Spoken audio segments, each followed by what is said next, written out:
Welcome to Freshly Grounded, everyone. This episode is with JF Inspires. We've heard a lot about our JF Inspires from many guests that we've had on in the past.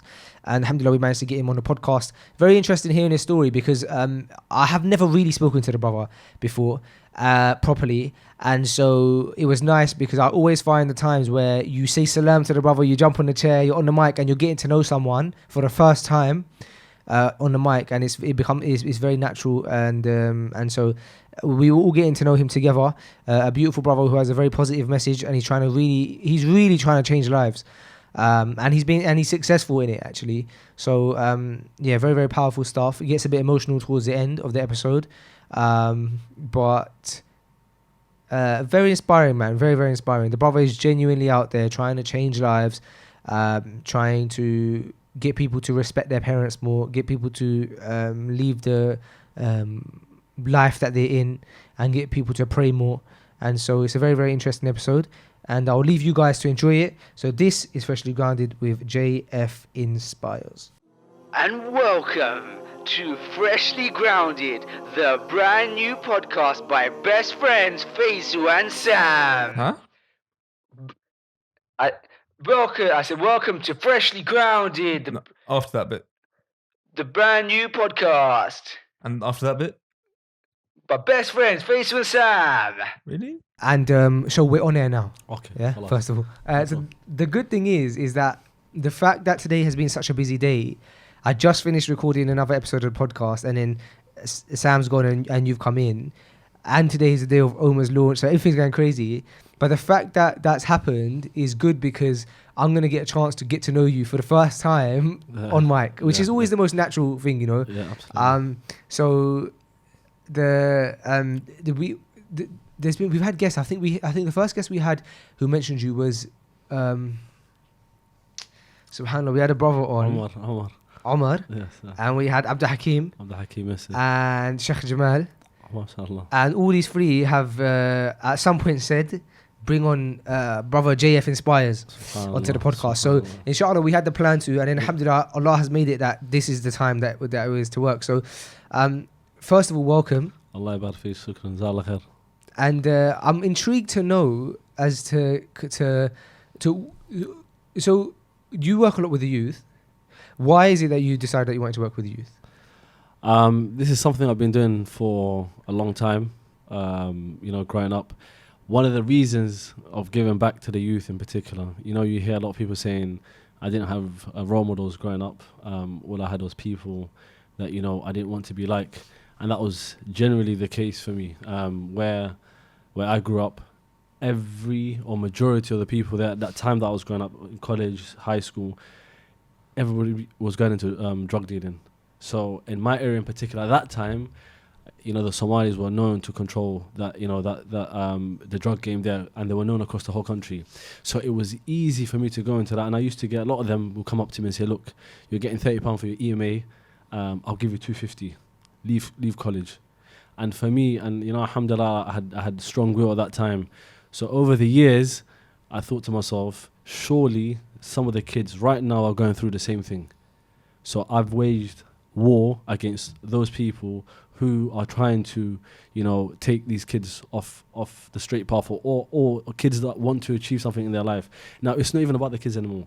Just me, for example, growing up, in London, overcrowded housing, there's a lot of things that I went through as a young boy growing up, and I thought to myself, the least that I can do is protect these mothers by protecting their kids. So from there, I would bring them into my house again, obviously from Allah, I would bring them into my house, teach them a few things, teach them life skills, but more importantly, I'll teach them my own version of first aid. I know how to do first aid, but I'll pass it on to them. I say, look, if anything happens, any of you lot get stabbed, this is what I need you to do. I need you to control your head at all times. And from there, alhamdulillah, things picked up. Then they were put in a situation, some of the kids. And then, I'll receive the call and they will say to me, Jamal, I did exactly what you did. Alhamdulillah, we managed to, and that, Wow. and for me personally, I felt relieved. I said, Allahumma lak alhamd. Then I thought, let me carry on. And then from there, started advising some of the kids. I I don't really like saying this, but I started teaching in a masjid, teaching the kids Islamic studies. And then from there, people start saying, why don't you record videos? And I said, no, I'm not a video person. I'm just, this is between me and Allah, and I don't want people to know about it. And then from there, I think it was just a lot of pressure for me. Then BBC came along, and their thing was, look, everybody mentions your name, and we need to sit down. And I said, okay, fair enough. What do you want to do? And they said, look, the kids are affected by knife crime, and they're saying that you have access to these hard to reach kids. What is it that you do that you have with you that nobody else has? And I just said, I'm not funded by anyone. I don't make money from this. And kids, these kids are on the streets. Some are not, but they, trust. There's something that you can't buy. You know who's real and who's not. Just by the time they, spend with you. So they said, look, can we do a documentary together? I said, okay. Long story short, I went over to the studio. Then they played around with me, and I said, look, the guy called me, and I said to him, listen, I don't think you know who I am as a person. You don't value me. I value myself. And from this day on, please delete my contact. I will not deal with BBC. So what do you mean they played you around? So I went to the studio. They were supposed to have 4 or 5 people on a panel to discuss knife crime, and what was this question time? Or? On Victoria Derbyshire show. Okay. So anyway, I went there. They had other councillors, the mayor, and then what happened was 2 people pulled out. So the mayor and a councillor. So they said, hey Jamal, sorry, we're gonna have to postpone this show. And I said, I've seen Victoria Derbyshire go ahead with 1 person. Now for you to counsel because of those 2 individuals, it shows they're more important than what I have to say. And the reality is, I'm on the ground with these kids, so you don't value what I have to say. So for that reason, let's end it here. The only reason why I say this is because it's very important. One of the things I teach the kids is you have to honor yourself. You have to value yourself. For me, it wasn't an opportunity with the BBC. For me, it was that I've got a perspective that you guys need, and that I've made I've made a trip all the way to the studio, and then all of a sudden you cancelled. So long story short, they said, look, we didn't know you were this. How did he put it? He said, we didn't know you were seen as someone with who has high status within the community. And you know what, Jamal? Forget the coming on the Victoria Derbyshire show. We will do a documentary around you. And I said, look, I don't have time. I'm flying out to Kenya. Then he said to me, do you know any of the young people that escaped knife crime or just generally, issues in the UK? I said, yeah, there are quite a few young people that I work with that are in Africa. So a lot of people know the work that I do in the UK, but whenever I travel, I mentor those kids. He said, look, I fly out as well. I'm going with you. And I said, are you serious? He said to me, yes. I said, okay, I'll see you there then. Long story short, he came over there, and I was surprised. And it was good. Is this the producer? Producer, yeah. It was good because when he came over, he saw me in action, and inshallah, it's da'wah for him, because he was saying, one thing I don't understand is these kids are, they're made to be worthless, that they're gonna kill or be killed. How is it that you get them to pray? And I said, my contract between any kid that I put my life on the line for is the prayer. He said, interesting. I've never seen that before. And I said, the thing is, I go by, I don't go by loyalty, my brother or my friend, or I've known you for 10 years. Now, if somebody, this is how I see things. If you don't pray, I can't be around you. And me personally, that's a principle I've had growing up. Why? Because I will not put myself in a situation where tomorrow I'm going to have to test your loyalty. Bro, if you don't pray, you've broken trust with Allah. Who am I? Like if you're a person that doesn't pray, I stay away from you, because forget that you're going to lead me to things that are haram or things that you're maybe lazy with. My concern is I don't trust you. But were we not all in positions before where we were not the best of Muslims? But if everyone had that mentality of us, we would never maybe be where we are now. Yeah, true, very very good point. And a lot of people say that to me. Look, don't you think a bit harsh? Because I feel like the issue that a lot of people, for example, who don't pray and stuff like that, perhaps they have this perception of people who do pray is that they're like very standoffish. They don't want to be around us, or they some people even think arrogant and stuff like that. And with that perception, then we're not getting anywhere, because these people are like, I'm not going to be around you if you don't pray. And these people are like, I don't want to be around them, look, because they're so like, they think it's their way or the highway. And then no one makes... Do you know what I mean? No, you're 100% right. So I don't go in guns blazing straight away. So I will have to see you not pray at least 3 times. Okay. So Dhuhr comes, you're not praying. I don't say a word. Asr comes, you're not praying. I don't say a word. Maybe I see you a week later and you're not praying. I'll come to you and I say to you, look, I haven't seen you pray. But do you understand what this prayer is? Perhaps you don't know the value of this prayer. So I'm going to tell you how important this prayer is to us as Muslims. You know, and so I firstly sit down with them and I say to them, you know, this prayer, you know, Allah, you know, gave it to us in above the 7 heavens. There's a command that, you know, Jibreel. Are you talking about a person who you're mentoring, or are you talking about a friend? Because I can understand both of them. To be honest with you, why? Because if I want you around me, I will tell you the importance. I don't know anything that's more important than the prayer other than saying La ilaha illallah. Of course. So you're right. So right. I will say, listen, Habib, it's prayer time. Let's pray. And you say, oh no, bro, I'm not clean, or bro, I'll pray later. And I say, look, you literally 5 minutes, literally 5-6 minutes, we'll pray and then we're done. If they make an excuse, I'll leave it. I won't put pressure on them. But if it happens on a regular basis, there's a problem here. Now, I agree. Sorry, if I could stop you there. I agree with you, but I feel like if this situation that you're talking about is between you and a friend, then agreed, because you have to be conscious of the people that you surround yourself around. Yeah. If you, for example, are constantly making friends with people who are not praying, then you are gonna end up becoming the person like them, right? Yeah, 100%. However, if you're talking about people that you're mentoring, then surely if they're not praying anyway, and then you're mentoring them, and then you say to them, because you're not praying, I'm not going to mentor you anymore, then who would they turn to? Good, but I don't put that condition for them to say, look, if you don't pray, I won't mentor you. I won't. Fine. My thing is saying to them, look, there's a lot of things going on in your life. Now, you may look at me as a solution. No problem. That's from Allah. But I tell you what the solution is. The solution is this thing that you're not doing.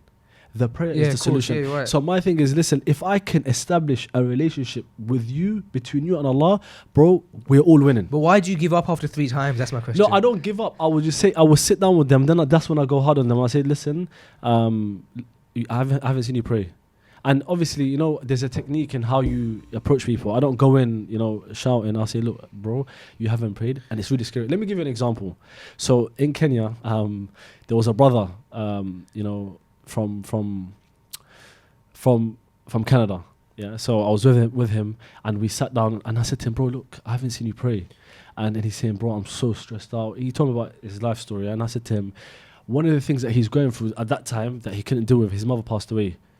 And he had the situation that I was in at that time was very hard for him. And, you know, he had tears in his eyes. And I said to him, you know, bro, it's okay, inshallah. You understand? Allah doesn't bring you to this level to humiliate you. Now, the problem is I can't come at you with this is Allah's qadr. I can't come at you that this is the decree of Allah and don't worry, Allah is going to help you, because there's no prayer here. So I said, let me ask you, how do we find a solution to the situation that you're in? And he said, I don't know. You know, bro, it was really hard losing my mother. That's what he said to me. I can't do with it. And this is I think a year or 2 after. And I said to him, can I ask you a real honest question? Man to man. Like I said, I have love for you, bro. I said, how much do you love your mum? He said to me, I love her so much. And it's emotional because now I feel some type of way. I said to him, Habib, let me tell you a real statement. Love is not measured by how much you say you love a person. Wallahi. I said, love is measured by how many times you're able to prostrate and ask Allah to make their situation easy for them. Your mother right now needs you to ask Allah to make things easy for her. So I said, bro, please. That's powerful, man. Do you understand? Yeah, it's very powerful. And with him, obviously, from Allah again, he started crying. He said to me, I never thought of it like that. I said, you show your love to your mother, even if she's gone, through Allah. Yeah, I said, Allah, please, just do me a favor. When it's hard and you feel like it's dark and you're sleeping and it's becoming too much, just prostrate. Because the Prophet ﷺ, he went through a lot. Not just the mother, I'm talking about everything. And Allah said to him, prostrate. When people are lying on him, فَسَبِّحْ بِحَمْدِ رَبِّكَ وَكُن مِنَ السَّاجِدِينَ, and be of those who prostrate. So I said to him, bro, the cure is right in front of you. This prayer is not even about it being a burden. This is your relationship between your mom and Allah as well. So from there, alhamdulillah, now I speak to him quite a lot, and he alhamdulillah, I praise. Alhamdulillah, I think that it's beautiful that that within a community there's a person who is like an older brother to people who they can talk to, that isn't necessarily in their family, or who is aware of their situation completely, because sometimes that's what you need. You need someone from the outside perspective, and someone who's been through what you've been through.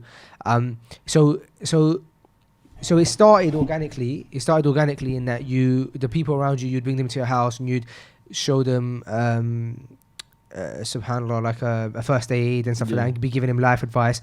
And then how did that then grow? Because you said people were asking you to do videos, so you started making videos, and then now you're giving talks. Yeah.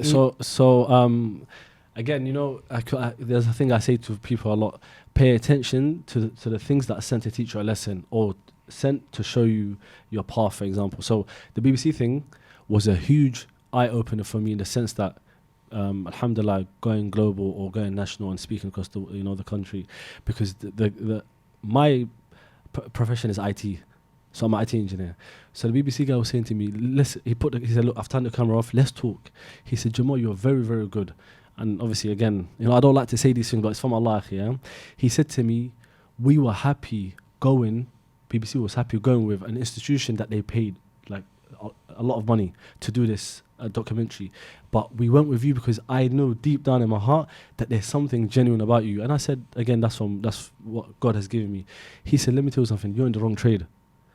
He said, I know you're in IT, but trust, you are saving a lot of lives. Perhaps this is what you need to go into. And I said, yeah, I will with time. He said to me, I don't think you understand the gift that you have. And of me, I was just brushing off. And he was saying to me, look, this is what I will do for you to help you to kickstart your journey. You're already doing it, but for the world to know you. I said, what are you going to do? He said, this documentary is for UK, for London.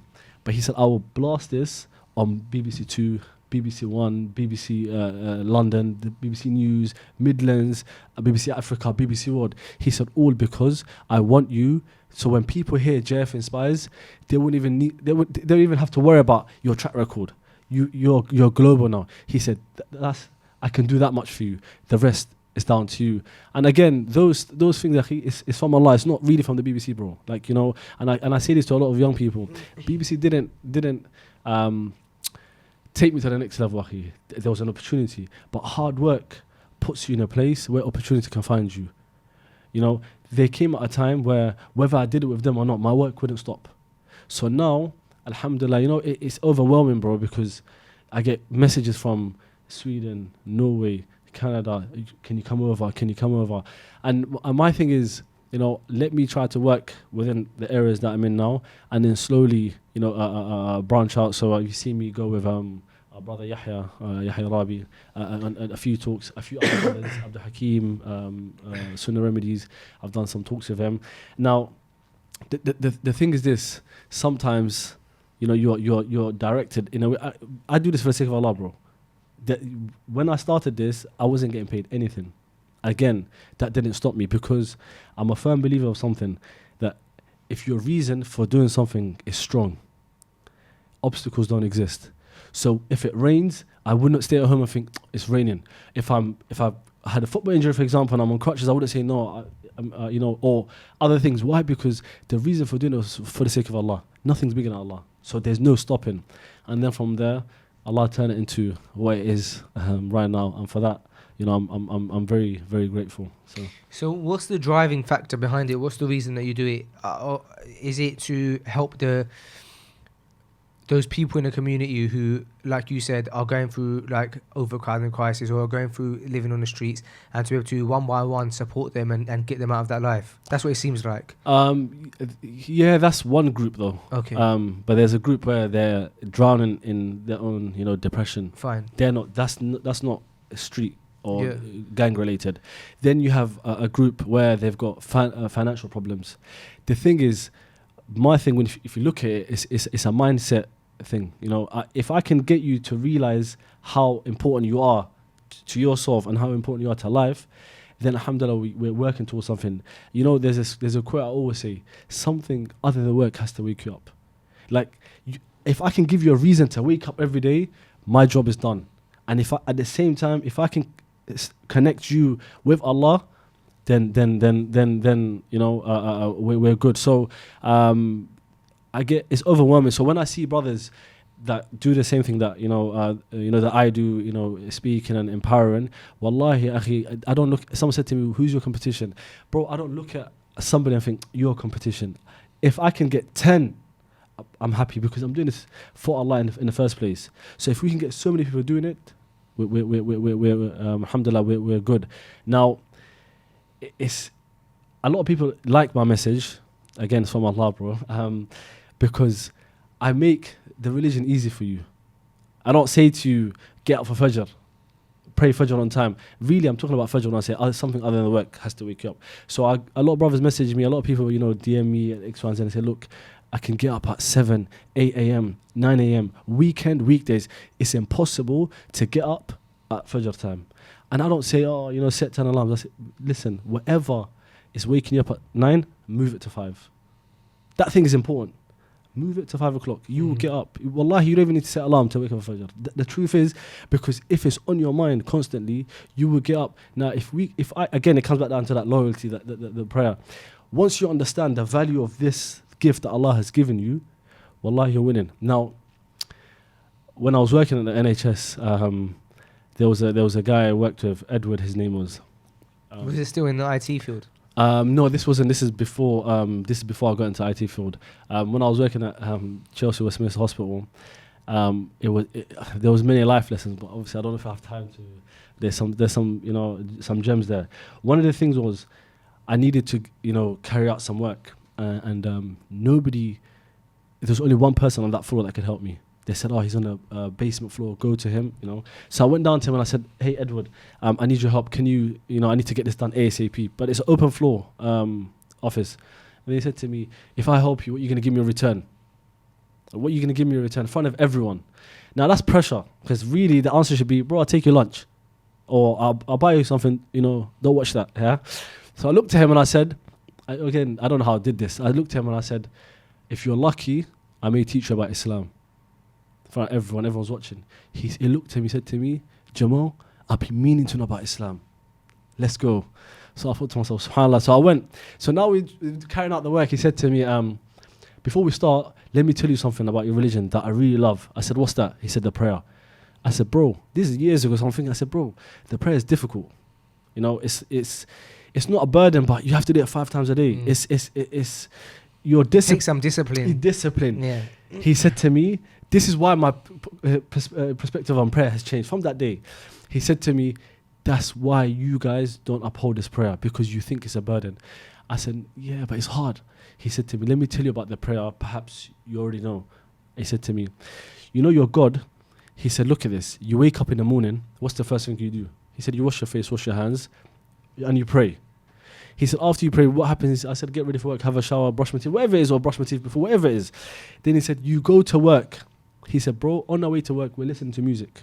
We're doing a madness, whatever kind of music it is. He said, this music is sinful, whether you believe in God or not. That is telling you things that you shouldn't be listening to anyway. So I said, yeah. He said, so you're sinning. I said, yeah. Then he said, you get to work, you've done sin from 6, 7 in the morning to midday. God says to you, don't worry, Jamal, you checking in with me at midday. He said, you pray. He said, your God, what he does is... Edward was saying all this? Edward is saying this to me. Okay. So he said, so you pray at midday. He said, well, you know what your God has done for you? I said, what? He said, from 6 a.m. where you prayed to 12, you were sinning. He said, God forgive you for that. And then he said, you pray at your midday, you leave your prayer, then you go into the world. You're going to work. He says, you may see the opposite sex, for example. You may see a girl, or a girl may see a boy, and you may think, ooh, or something like this. Then he said, that's a sin, bro. He said, you're human, whether you like or not, there's some things you just can't control. He said, but your God says to you, don't despair. You're going to check in with me again at 3 o'clock. So he said, you come back at 3 o'clock. You do the same thing. Then you leave the 3 o'clock prayer. Then you go and lie. He said, your whole day you're sinning. But your God says to you, don't worry, Jamal. So long as you check in with me 5 times a day, I will forgive you 5 times a day. And he said, you know what's deeper than all that? He made it obligatory upon you to pray. So it's obligatory that he forgives you 5 times a day. He So said, Edward is giving you da'wah. bro, I looked at him. Why was Edward not Muslim? At that time, wallahi, I was, my mouth, I was like that. He said, do you understand that God has given you a gift that no other religion has? That he made it obligatory upon himself to forgive you 5 times a day so long as you guys pray. So why did he become Muslim? Wallahi, at that time, I looked at him, I was speechless. I hugged him and I said to him, bro, I thought I was going to teach you about my religion, but in return, you taught me about my religion. I said, Edward, if you're out there, we want to find you. Edward, you need to come do an episode of Freshly Grounded. Yeah, but I don't know, perhaps, because he said it with so much passion. And inshallah, he's Muslim. Because the way he said it was really powerful. And from sounds like someone saying it as they. Sounds like someone saying what they believe to be true. And he was a Christian. Mm. Yeah, he was a practicing Christian as well. And he said, if I was to become a Muslim, it will be because of this prayer. Because this is something no other religion has. Oh, he said if I was to become Muslim. Yeah, at that time, yeah. He said, I've been meaning to know about Islam. So, and if I was to become Muslim, it wouldn't be because there's just and human rights. So he said, because of this prayer that you guys think is a burden. You're a great storyteller, you know that? No. No, you're such a good storyteller that in a good way, it almost sounds like a fake story. No, not in a way. No. I know it's Yeah, to be true, because Muslims don't lie. But I'm saying that you're so good at storytelling. And that it's like one of them stories that you hear like back in the day. Like there was a man, and he said to his friend, you know, let me teach you about your religion. And he said, you know, this, and then you hear the point, and he says, your God makes it obligatory for you to pray. Man, that's a good story, you know. No, but alhamdulillah, it's a gift, akhi, man. That's what I'm saying to you. This is why the guy from the BBC was saying to me, how do you get these kids to pray? Now, he said, that's a gift there you need to utilize. And your gift is speaking. It's not even about saving lives. And okay, but how do you remain humble where if people are telling you that you have a gift that you should, that from, like, that would poison my heart, bro. Yeah. It'd hurt me. Like, so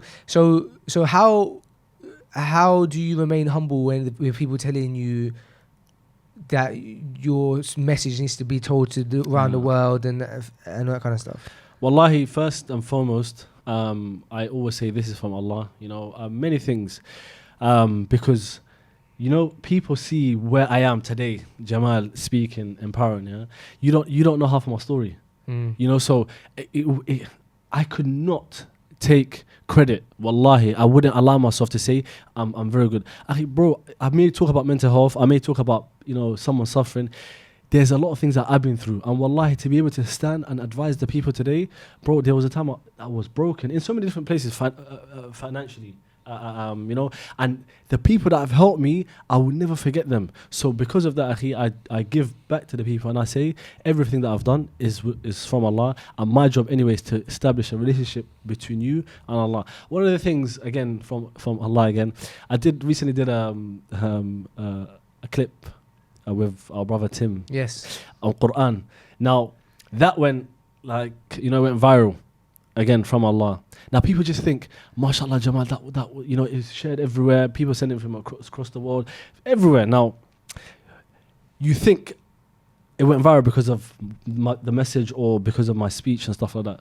Wallahi, it didn't. A lot of people don't know. I posted that at Friday, 6 p.m. So Friday, it was Maghrib. I said, Ya Rab, before I pressed the click, I said, Ya Rab, I ask you this hour, please, oh Allah, use me as a means to benefit the people and bring them close to Quran. Oh Allah, I ask you this. Bro, I put my other du'as on hold for the people. Now, if people come back and say, you're amazing, Wallah, I'm not. I made dua to Allah so that Allah can change your perspective on Quran. Now, it all happened from the will of Allah. So when you hear me, even right now, I'm telling you a story and you're thinking, you're amazing. Before I come in, I make adhkar, I make dua to Allah. I say, oh Allah, you know, there's specific duas that I make, and then people like, you know, what I say. Again, that's why I always return it back to Allah. It's not me just getting up and giving you things. So that's why I always try to remain humble. But yes, Akhi, there are many things that, you know, have happened, you know, along the journey. One of the other things, again, I'll tell you another story, Akhi, yeah? You think... Yeah, please. Yeah, you probably think, did this really happen? In 2011, my wife has given birth to my son, Abdullah. So what happened is, bro, look at this, yeah? It was difficult to get a job, yeah? I was working, but I was at uni as well at the same time. What did you study, sorry? Human rights, politics. Okay. That's a very fitting degree. Yeah. It's all starting to add up. Yes. I don't know, akhi, but I'm not using it. I should. Now I'm using it because of JF Inspires. So it was difficult to get work. Wallahi, akhi. Imagine I got a job with Sainsbury's, yeah. So I was at Sainsbury's. They said, you're amazing. Like you can talk. You're great. You definitely got a job. And then I said, okay, fair enough. They said, what did you do? I said, I do everything. So I started working the first day. Second day, they said, listen, you're going on tills. I said, I can't go on tills because I can't sell alcohol. Then they said, no. This is Sainsbury's policy. You have to be trained in tills and do alcohol. I said, I can't do that. My manager, he look at this here. I think this is why you can't get into people's head. He took me top floor. He said, look at the whole floor. Everyone's on the shop floor, staff, customers. He said, how many Muslims do you see? I said, I see a lot of Muslims on that floor. He said, they're all on tills. Every single one of them sells alcohol. What's so unique about you? I said, I'm Muslim. He said, they're Muslim. I said, I'm Muslim. I said, how did I get this job? He said, you passed the interview and we gave it to you. I said, no, Allah gave me this job. So I will not sell out Allah's laws because Sainsbury's have a principle and laws in place. I said, I can't do that. He said, Jamal, you're very different. I said, I'm definitely not selling alcohol. He said to me, listen, don't make a decision now. Go sit in your room, like in a office, a staff room. Not even a staff room, the manager's room. Okay. He said, sit in there. I'll give you an hour to think about your decision. You got a family. You said your wife is about to give birth. And he said, bro, you need this job. I said, I need it. And Allah knows how much I need it. But at the same time, my need is not greater than the laws of Allah. And he was like, just take a seat. So I went in that room. I sat there for about an hour or two. Alhamdulillah, he came. He said, this manager, he's Muslim or non-Muslim? No, non-Muslim, okay. Non-Muslim. So, but you were saying to him like, oh, Allah knows. No, he knows. I said to him, look, I got this. But he came at me with, I'm a Christian. So he said to me, I go to church on Sundays. Then he came into the room and said to me, I go to church on Sundays, Jamal. Before you give me an answer, look, the problems that we have in the world is because of religion. He said, you're about to have a problem in your life if you don't come through for Sainsbury's because of religion. I said, you misunderstood God. That's your problem. And alhamdulillah, I'm able to talk like this. I said, that's your problem. Now he said to me, I'm a Christian, practicing Christian. On Sundays, it's pay and a half in Sainsbury's. But he said, if Sainsbury's told me work, he said, I leave church. I don't go to church. I come and God understands that I need this pay and a half. I said, God understand that you need this pay and a half. So he leaves you to that pay and a half. As for me, I need to be left to God. And he said to me, so what are you going to do? I said, there's no decision to make. I'm leaving Sainsbury's. He said to me, Wallahi, he stood up. He shook my hand. He said to me, Jamal, I always knew that you were going to decline Sainsbury's over your God. Let me tell you something. You will go far in life. You, 100%. He said, you stand for a principle. Don't let anyone take that principle away from you. So long as you hold on to this God that you serve, he said, you go far in life. And I said to him, thank you very much. Now, looking back, look at me, because a lot of us Muslims get put in situations. So as he was firing you, he said, you're going to make it far. Yeah, wallahi, you know what, to be honest with you, I know it sounds like fairy tales. I get that quite a lot though, from work. Any work that I've left or they've made me redundant, they've always said, you 100%. Again, it's from Allah, do you understand? It's not from me. Now, I say to a lot of the brothers that teach kids, don't overlook the time you give to these young people, or don't overlook the teaching of these kids, because wallahi, they come with their own barakah. They come with a barakah that you couldn't get from anywhere else. Now, if you're preserving these young people on the streets, or these kids in the masjid, or just people that are going through problems, do you think Allah's going to humiliate me in front of Sainsbury's? No way. They're impossible. So from there, alhamdulillah, things open. But guess what happened? I ran into a problem. I couldn't get a job. I couldn't get a job after that. And I was tested. It was difficult. In the end, I managed to get a job with Clark's. This is when I was in uni, yeah? So I got a job with Clark's. They said, yeah, you're going to start next week, Monday. Bro, I don't know any job that's ever did this to a human being. They messaged me Sunday night. I was due to start Monday morning. They messaged me Sunday night on my phone and said, oh, hey, Jamal, sorry. The job that we have for you is no longer available. Sorry. Did you give a reason? They said the store's shutting down in the next 6 weeks and there's no point of bringing you in, training you, and we're sorry. Bro, I was broken because... It's like you had it and then it got taken away. Right there, I was ready. I was just... Did you have your son by now? You had your son by now? No, not yet. Between me and that work was sleep, bro. All I had to do was sleep, wake up and go to Clark's. Nothing happened. And then I was broken, bro. Really. Then alhamdulillah, I met a Gambian brother on the high street, Shepherd's Bush. He said, Jamal, you look a bit down. I said, no, I'm good, alhamdulillah. He said, Hold no. on, you met the brother on the high street. I met a brother, yeah. Hey, brother. Yeah. Did you know him? Yeah, I knew him. Oh. So he said to me, Jamal, are you okay, bro? And I said to him, yeah, I'm good. And he said to me, you look a bit down. I said to him, no. He said, you're usually bubbly, but today there's... And I said, no, I'm good. He said, bro, talk to me. And I said to him, alhamdulillah. He said to me, what's going on? Then I said, bro, you got kids? He said to me, yeah, I've got kids. I said, my wife's about to give birth and I don't have a job, like literally. And I'm on my face right now. I don't know what I'm going to say to her when I get home. And she see me, going through this, for so long.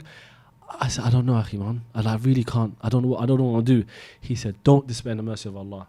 This is why I do the stuff that I do, because these people, Akhi, may Allah reward them. He said, don't despair in the mercy of Allah. I said, nah, Akhi, it's hard, man. Like, really. He said, this is what he done, yeah? He brought out £20.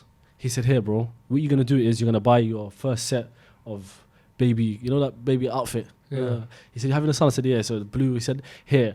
I said, Akhi, Jazakallah khair, I don't need your money, man. May Allah bless you and reward you. Here, he said, anyway, we were arguing. He said, it's not about the £20 I'm giving you, bro. He said, did you know I was going to give you £20 for your baby? I said to him, no. He said, just like that, Allah's going to bring provision for this baby from a place you can't imagine. I said to him, I was shocked, you understand? And he said to me, just in the end, alhamdulillah, he said, let me tell you a story from the Salaf. I want to leave you on this. I said, yes. He said to me, one of the Salaf, he said, in the time in the era of the Salaf, he said there was a man who his wife was about to give birth. And he had no provision, nothing. But he said those days, and he was a poor man. He said those days, the woman would give birth, to a baby, then a placenta. The placenta is He said they would bury the placenta away from the home, yeah.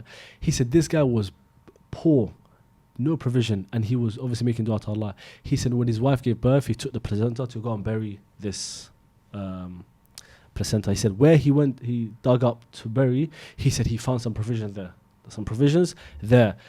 And he finished the story. I said to him, Akhi, wallahi, sounds live. Like, the story sounds amazing. Yeah. But I can't see that happening in 2011. And plus I'm not pious like that. Do you understand? He said, the moral of the story is Allah's going to provide for you. I said, all right, no problem. Long story short, fast forward.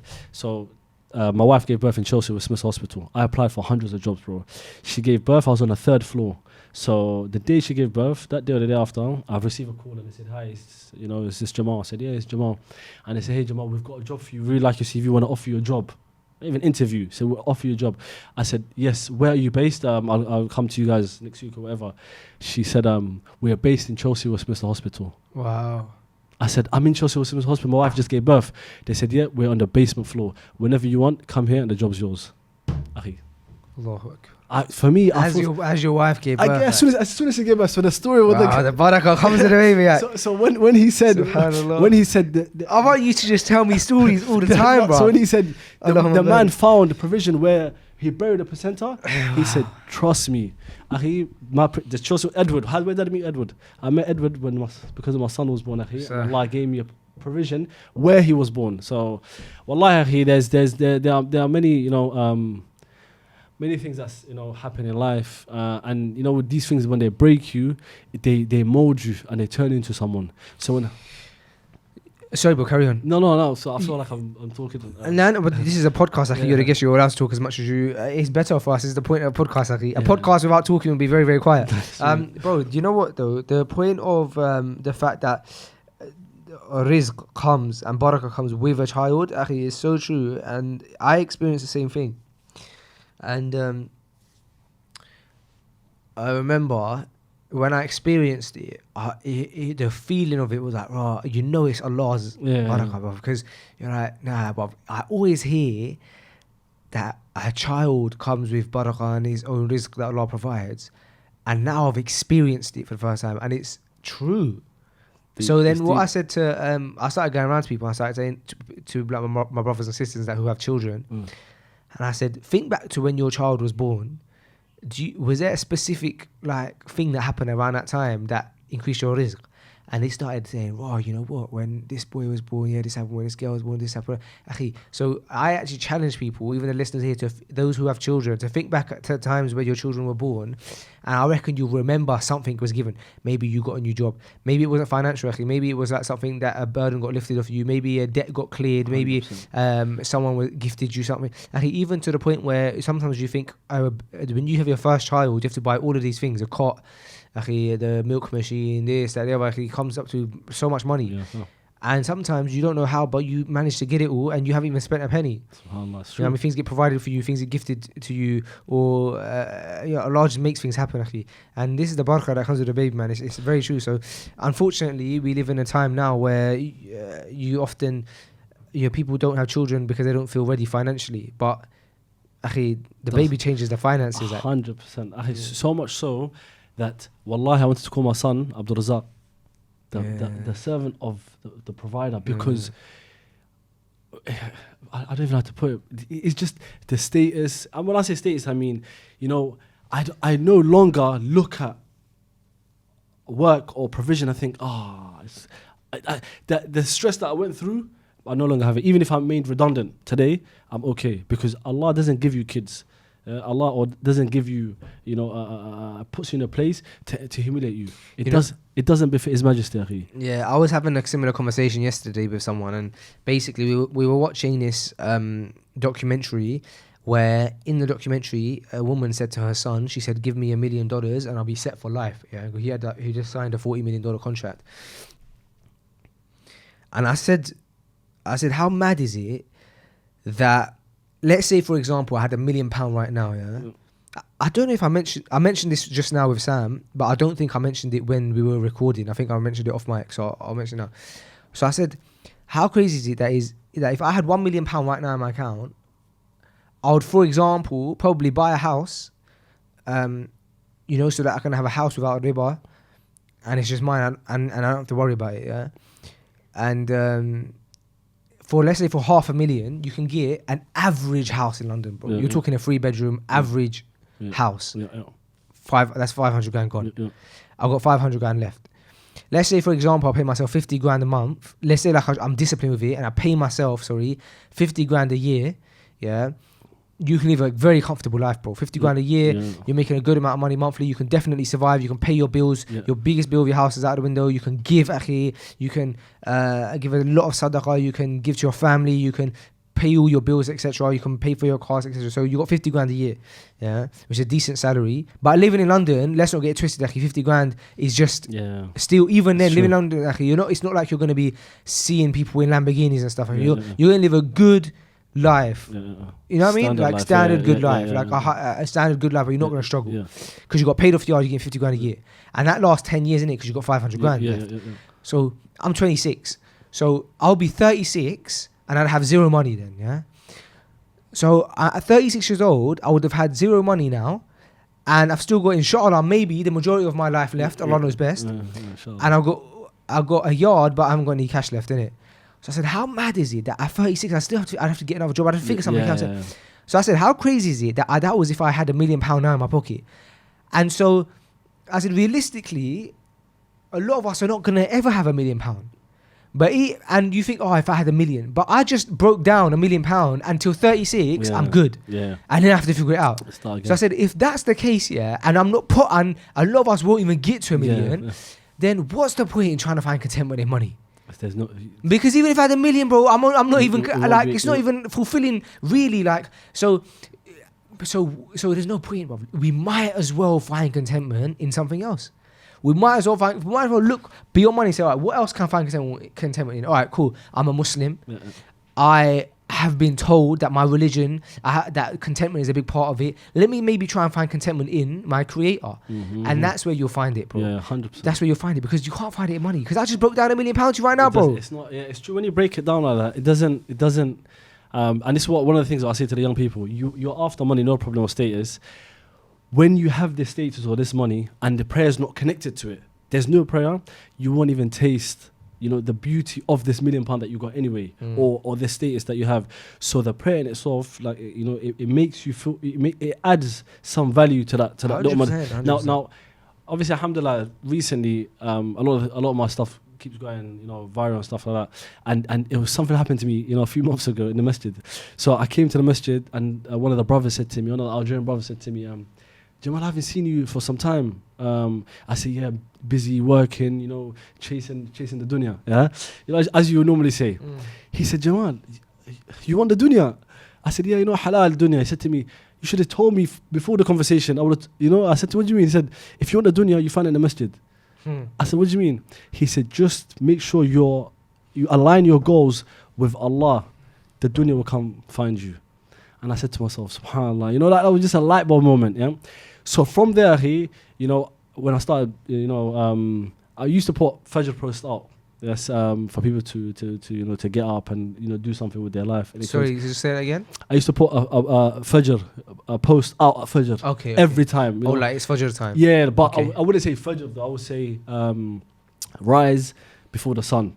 Like if you want to succeed. Okay, so you be subtle with it. Yeah. So or I would say the most successful people to have ever walked the earth, Muslim or not Muslim, have one thing in common. They used to rise up early. That's known anywhere in the world. Those that are at the top had one thing in common. That is hard work and waking up early. So and I started doing this. And ever since, obviously this is from Allah again, ever since I connected with the masjid on I became very close to it, everything else came. I don't even have to try now. For some say to me, hey Jamal, can you come on this show? Can you come and do this? Before I used to go and send the emails and say, look, or they say this is the work I did. What do you think? Maybe I could add value to your team, or I could add value to your researchers. Right now, wallahi, I don't send anything to anyone to say I want to be a part of this. I don't, because as the brother said, if you want the dunya, find it in the masjid. So I so long as I align my goals with Allah, wallahi, I think, and you do hard work, you're good to go.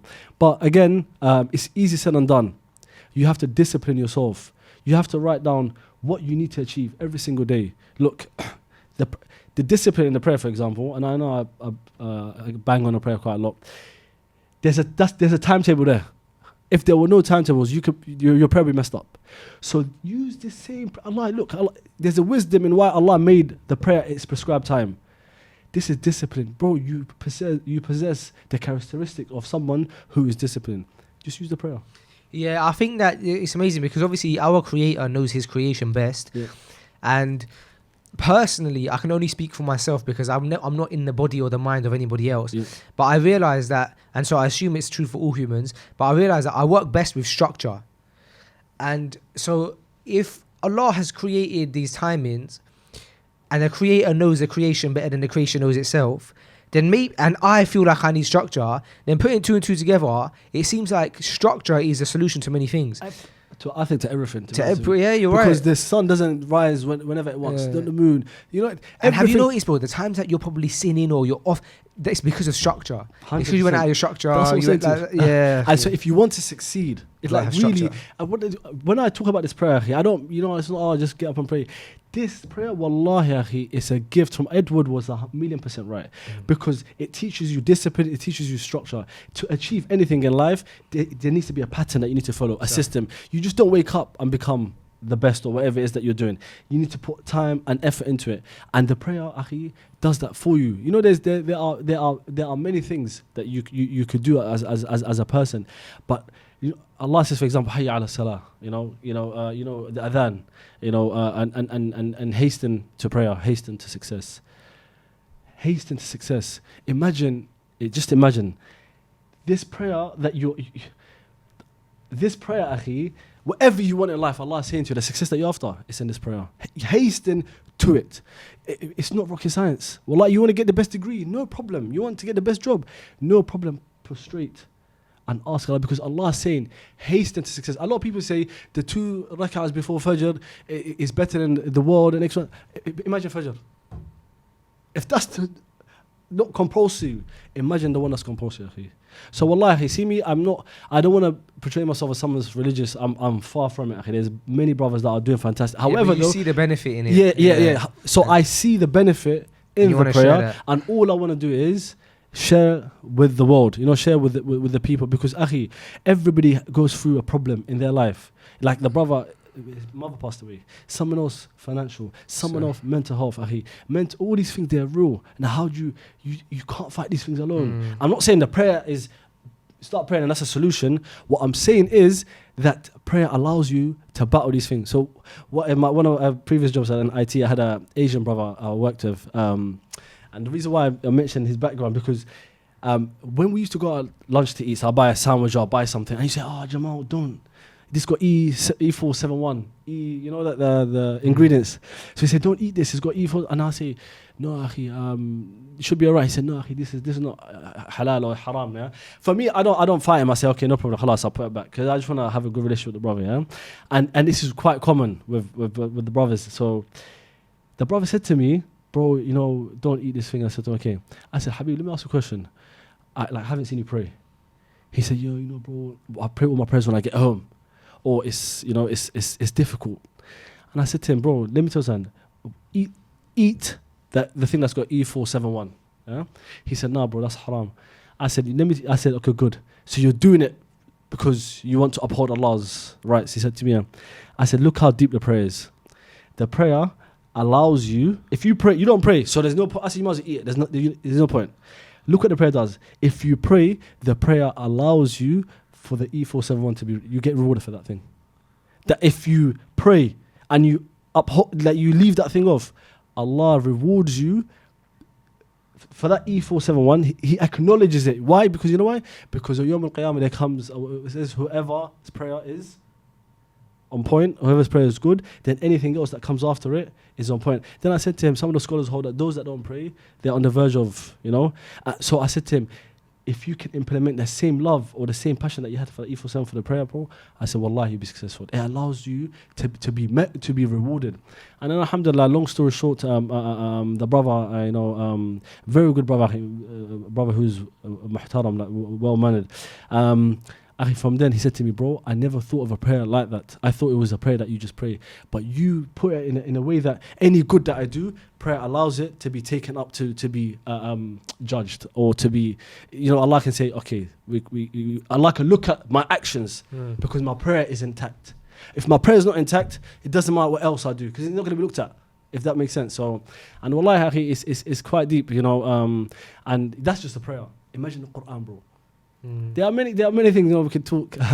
Do you read many books like motivational books? Yeah, those kind of books, like non-fiction. I've got. I don't really. I've got quite a few books, but I should. I try to read every now and then, but wallahi, I don't know. I find a lot of things in the Quran, for example. No, you're right. Yeah, but there's no doubt that there's nothing haram about it. No. I'm saying. But again, it's the thing is. Allah is how you see him. Of course. Now, my thing is this. There's sometimes, look, right after, obviously, I'm about to make, a move in life on some things. And sometimes I think to myself, I don't know if I can do this, it's hard. Bro, wallahi, from Allah, sometimes I open the Mus'haf and I'm reading, and I read a verse that's so relevant to my situation. For example. Yeah, always, you're right. One of the big, so right, I'm about to do something big, yes? For me, for example, not business or anything, and it's difficult. And I think to myself, I can't do this. Then I read a verse in the Quran, Allah, mentioned to the Prophet that, you will go back to Mecca. You will take over Mecca. Bro, imagine believing that you're going to take over a place where you've been kicked out from, and, the dream. I thought to myself, subhanAllah, at least, some of these things, they come, when you read these motivation books, they derive in this from somewhere.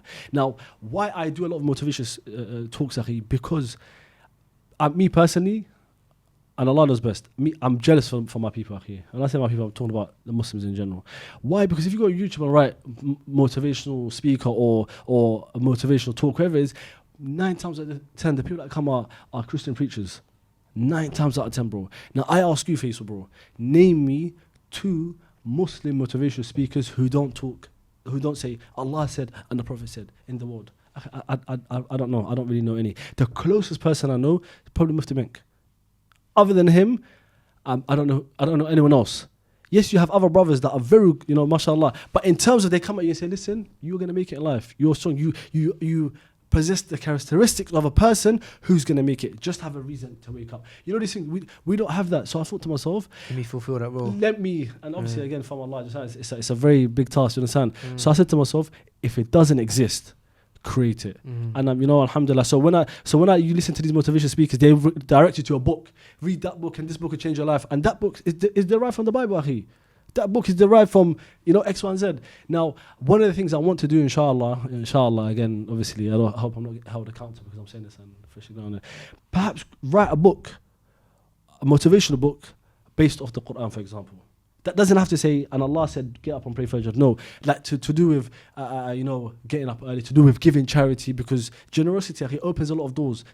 So a book like that doesn't exist, akhi. We've got a book on prayer, we've got a book on tawheed, we've got a book on marriage, but what about a book on succeeding? So that's one of the things I want to try and, a book on finance, for example, I want to try and get onto, but it's a big task. So, wallahi, any brother that's in this field, I salute them. I recommend you start reading books though, man. No, I've got books. Yeah. Not 100%. I read them, but not front to end. You know, like I don't. Because even when you're writing, the best way that I 100%. find helps writing a book is when you read so many books that you understand the method of writing. You learn a lot about the method of writing by reading. Very good. 100%. Also, you mentioned stuff like the most successful people, like wake up early, etc. And so there's books like I think the Seven Habits of Highly Successful People, which is a very, very famous book. It's one of the best-selling books in the world, and it speaks about those kind of things. So I'm sure it would help in your 100% approach. I'm currently in the process of writing a short book on how to get up early, on being productive. So I'm in the process, inshallah, this year I'll release something. So it just helps, Muslim or not Muslim, to be able to, you know, to wake up to something. So, and that's one of the things I want to try and do. But reading 100%. Now, to counter what you said though, read books, it'll help you write a book, 100%. I'm a speaker. Now, all I need to do is speak. And, you can get someone to write. Because like you said, mashallah, you're a good storyteller. If I can just give it like that, and all I need someone to add commas and full stops where it's correct. However, I would debate that. Actually, I don't think me and you will agree on this. I think writing in itself is an art. No, 100%. And I think that speaking and writing are two different things. But it's a gift that I don't possess. But yes, but you're saying, but you can't just speak great and then add some grammar, bro. No, that's true. It's true. 100%. No, 100%. You know what? I will take that advice on board. To read more. I read books. Alhamdulillah. I've got books that I always have with me. But in order to write a book, make sure you read your competition, for example. Those people are, I've put things out there. Even for research, man. Like when you're in university, I'm sure you have to write papers, and like the majority of your paper has to include. Sorry, I'm just checking, make sure everything's still running. The majority of your paper has to include references from other books, from other research papers. So even if all of these kind of New York best-selling books and stuff, when you read them, they all constantly reference older books and older research. 100%. So it only adds to your point. So when you're making a book that talks about, let's say, for example, you're writing a book that talks about waking up early, and then you say, in the seven habits of highly effective people, reading waking up early was the number one point. Blah, blah. Do you know what I mean? Like it only adds to your point. It adds. Yeah, it makes your point stronger, basically. Yeah, in terms of, man. 100% of yes. I would obviously reference and write add those points in. Again, referencing in itself comes from the deen anyway. You can't say anything. You're right. You understand? So we possess those. Islam is perfect. You understand? So those things, but definitely, bro. That's one of the things I want to try and do this year. No pressure. Bro, listen. After like 10 books. No. But, yeah. So So that's one of the things, inshallah, I would love to do. Another thing as well, which is quite powerful that I like to touch upon as well, is mothers. Wallahi, akhi, that human being you can use to succeed in life. Sahih. And a lot of people overlook this one person, bro. And wallahi, for me, when I work with everyone, the first two things I ask is, Habib, do you pray? No problem. Even if you don't pray, it's fine. I don't judge you. Second, I always try to ask how. But you stopped being their phone after 3 tries. No, I'm joking. I'm joking. I'm just picking on you. I'm joking. Yeah, my role model is the Prophet Sallallahu Alaihi Wasallam. Yeah. So imagine what he went through. People are doing things to him, and he still came back. Yeah, I mean, it's if someone has got to listen to me 3 times, I'm gonna stop. No, yeah, Sheikh. You understand? I'm gonna keep going. Now, I always ask people, no problem. How's your prayer? My prayer is okay, or I can't pray. And then I say, how's your relationship with your mother? You see me, I'm not concerned. If your mother is alive, alhamdulillah. If she's not alive, it's still alhamdulillah. You could still use her to get to the next level. Sahih. Wallahi, akhi, because you know what, let me tell you something. As a Muslim, yes, Allah says to you, use this one human being or your parents to get to Jannah. Allah says to you, get to Jannah through this door. You can, and you know many stories from our religion. Now, imagine Allah is telling you you can get to Jannah by using this human being who herself wants Jannah, but she has to use someone else as well. Yeah. Now, if Allah can give you a place no eyes have seen, no ears have heard, like something that's out of this world, imagine getting something that's within this world. Why can't you use her, bro? Like you can get something, Jannah, using your mother. Why can't you get the best job in this world using your mother? And what you're after is in this world. What Allah is going to give you because of this human being is out of this world. It's not rocket science. And wallahi, you hear many verses, Allah says, a lot of people, memorize this verse, don't say off to your mother. Yes, there are those verses, yes. However, though, akhi, look, Allah says your mother, she raised you, or she had you wahnan ala wahn, like she had you weakness upon weakness. Bro, whoever is listening, you know this. Before you came to this world, your mother was, alhamdulillah, healthy, fit. Inshallah, she still is. But because you came along, you made her weak. You sucked everything out of her. Why? Because Allah says it. She carried your weakness and she delivered you upon weakness. Bro, the woman, when she's given birth, the pain, you understand, they go through a lot of pain. And alhamdulillah, Allah has blessed you with a child. And the pain is too much. You know what that pain is? So much so that they say is equivalent to bones breaking in the body. You know what that pain was, akhi? That pain was you when you came to this world. Sahih. Now, my question is this to the people listening. When you leave this world, are you going to cause her pain as well? Wallahi, like, you really need to check yourself. You came into this world causing her pain. She carried you a weakness. She suffered you. But when you leave, are you leaving with pain as well? So it's all, bro, all you have to do is speak words of kindness to them. Allah didn't say things that are difficult. It's not rocket science. I tell young kids, Allah tells you to love the person that loves you the most. Be good to the person that is good to you the most. Bro, you're not being told to be the best to the stranger on the street. It's not. The religion is so easy. Wallahi, we don't need to make it difficult. And what's deep is Allah has given you a gift that He hasn't given many people before you. Like some of the messengers, the Prophet ﷺ. Allah has allowed you to see your mom every single day, akhi, to be with her. And you don't uphold that value, you don't visit her.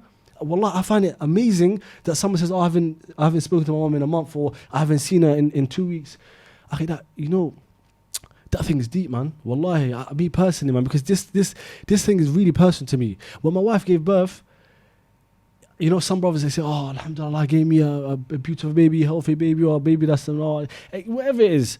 And you get excited. For me, wallahi, I was happy, but I was not happy at the same time. I was happy that Allah gave me a child, alhamdulillah.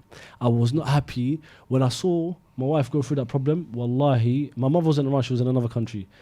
Bro, I was broken. Alhamdulillah, I've never said no to my mother. And that's a gift that Allah has given me.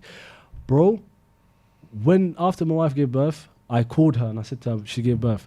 And I said to her, Mom, and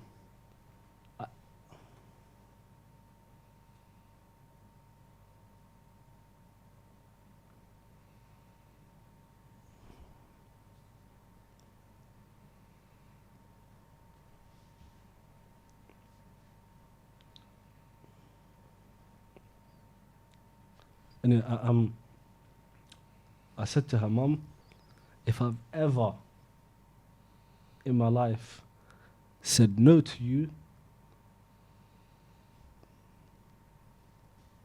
please forgive me. Akhi, Afwan, so No problem, akhi, man. Please forgive me. And she said, Jamal, it's okay. You've never done me wrong, bro. I saw my wife go through that pain to give birth. Imagine if in my case, my mother went through that 8 times, akhi. Subhanallah. And at times when she says, please carry the shopping bag for me, and we say, oh, mum, later, I'll do it for you later. Akhi, wallahi. On top of that, the same person that you cause pain, Allah is saying to you, you can never repair her. If you want Jannah, just try to be good to her. Wallahi, akhi, a gem. I don't even know what to say, subhanallah, akhi. But wallahi, bro, it's so easy. This all you have to do is be good to this one human being. Allah give you Jannah. And our kids, the first person we rebel against is our mothers. You do good for your wife, or you forget your mother. You do good. Young people that are out there, they'll say to their friends, bro, I'll ride for you. I got so much love for you. They'll give them a hug and they'll spot them, do whatever. Bro, when is the last time you hugged your mum? Like, when is the last time you kiss your mum and I say, Mum, I love you so much? And wallahi, it breaks me when I see kids that I've reconciled between them and their parents. Bro, tell your mum I love you. And one of the kids said to me, I can't. His mother's sitting right in front of me and she's in tears. I can't, bro. It's hard. It's not natural. And wallahi, it's painful, bro. Yeah, I agree with everything you said, man, and I don't dispute any of it. One thing I will say though is that sometimes I've spoken to brothers who have come and have said, "Oh, I'm being tested with my parents, man," or like this thing is difficult. And I remember saying to someone, I said, "You know what? The reward, as you mentioned, Jamal, the reward for pleasing your parents is so high, and it's to the point where it's Jannah. That do you think that sometimes Allah ain't gonna test you with it? What if something worth having that much, you think you're not going to be tested with it? So, it's true what you're saying, man. And I wish we could carry on this discussion, but you're flying out today in like the next hour. I'm going to the airport right now. You're going to the airport right now. So I appreciate you stopping on the way to the airport, bro. Yeah, no and problem. may Allah accept it from you. Jazakallah khair. May Allah put barakah in your work. It's an amazing thing that you're doing. And I ask that Allah gives you the tawfiq to carry on. And keep spreading this amazing message you're doing. So, barakallah feek. Please do come back when you have more time. Yeah, definitely, inshallah. When I'm back, inshallah, we sit down, we go through. That was just this prayer. A little opening. That's a little opening prayer. The door is always open for you, bro. Allah barak you. May Allah bless you. May Allah put barak in this for you. Ameen, and you. So long as you got the prayer and you're good to your parents, nothing will stand in your way, inshallah. Inshallah. Barakallah. Jazakallah khair.